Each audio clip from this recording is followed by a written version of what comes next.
ఇప్పుడు ఈ subject start అయిపోయి ఉంటాయి, చదువు స్టార్ట్ అయిపోయి ఉంటుంది. దానికి వారు ఎందుకు పెట్టారు, దాని విషయం ఏంటో చెప్పాల్సిన రోజు వచ్చింది. ఈరోజు చెప్పడానికి ఇక్కడికి వచ్చాను. మనుషుల్లో కొద్దిమంది, అతి కొద్దిమంది జీవితంలో ప్రయోజకులు అవుతారు. దానిలో ఇంకా చాలా కొద్దిమంది తిరిగి సమాజానికి ఇద్దామని ఆలోచిస్తూ ఉంటారు. విషయం అనేది అందరికీ ఉంటుంది, కానీ దాన్ని ఎక్స్ప్లోర్ చేయడం చాలా కష్టం.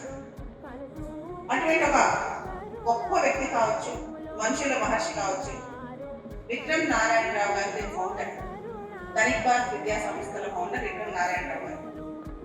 ఆయన మనందరి కథలోనే చిన్న స్థాయిలో తన కథ ప్రారంభించి లాయిడ్ గ్రూప్ ఆఫ్ కంపెనీస్ అని స్థాపించి దాదాపు 3,500 మందికి అయినా జాబ్స్ ఇచ్చారు. ఆ సార్ లాస్ట్ ఇయర్ ఒకసారి దగ్గరకు వచ్చి, నాకు ఒక డ్రీమ్ ఉంది, మన తెలుగు రాష్ట్రాల్లో లక్షల మంది పిల్లలు పైకి రావాలి, నా జీవితం ఆశైంది, వాళ్ళందరూ కూడా ధనిక్ భారత్ స్థాపించాలి. అసలు ధనిక్ భారత్ అంటే ఏంటి? ధనిక్ భారత్ అంటే కంట్రీ ఎప్పటికీ కూడా డెవలపింగ్ గానే ఉంటారా? మనం చిన్నప్పటి నుంచి ఇండియా డెవలపింగ్ కంట్రీ అంటాం, కానీ ఇండియా డెవలపింగ్ కంట్రీ అవ్వాలి కదా. అవ్వాలంటే ఎవరు కూడుకోవాలి, ఎవరు ముందుకు రావాలి? యువత రావాలి. ఆ యువత ముందుకు రావాలంటే ఏ ఏజ్ కూడా ముందుకు రావాలి? ఖచ్చితంగా 15, 16, 17 సంవత్సరాలు. అది మీరే అని అర్థం చేసుకుని విక్రమ్ నారాయణరావు గారు నా దగ్గరకు వచ్చి, మేడం, ధనిక్ భారత్ విద్యా సంస్థలో మన పిల్లలు వచ్చే 2-3 సంవత్సరాల్లో దేశం మొత్తం గమనించదగ్గ మంచి మంచి కాలేజెస్లోకి వెళ్ళాలి. ఇంటిమేట్ అయిపోయిన తర్వాత వాళ్ళు నీట్ కావచ్చు, ఐఐటి కావచ్చు, ఐఏఎస్ కావచ్చు, ఇలా గొప్ప గొప్ప స్థానాలకు వెళ్ళి వాళ్ళు చాలా గొప్ప వాళ్ళని ఆశ్రయించి పెట్టిన కాలేజ్. ఈ కాలేజ్లో సార్ యొక్క అడుగుజాడలు, విక్రమ్ నారాయణరావు గారి యొక్క స్ఫూర్తి ఈ కాలేజ్లో అందరికీ నింపే దిశగా నేను ప్రయత్నం చేయడానికి నేను ధనిక్ భారత్ కోసం రావడం జరిగింది. రెండోది, ఇక నుంచి మనం ఎలా చదవాలి, ఏం చదవాలి?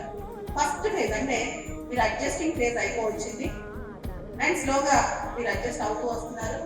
మీరు చాలా మంచిగా చక్కగా చదువుకుంటారు అనుకుంటున్నాను. అండ్ ఇక్కడ ఒక విషయం నేను అందరికీ స్పష్టంగా చెప్పాలి, ఇప్పటి నుంచి కూడా మనం ప్రతిరోజు ఎప్పుడైతే మీరు, నాకు తెలిసి నెక్స్ట్ వీక్ మీకు హోమ్సీ కాలేజ్ ఉన్నాయి, ఇటు వచ్చిన తర్వాత ఎవ్రీ డే స్టడీ మెథడ్స్ అనేవి మారిపోతాయి. కొత్త టెక్నిక్స్తో, అంటే ఇప్పుడు వరకు కూడా అడ్జస్ట్ అవుతున్నారు, సిలబస్ ఇప్పుడే పికప్ అయింది, కొత్త కొత్త టెక్నిక్స్ మీకు చెప్తారు.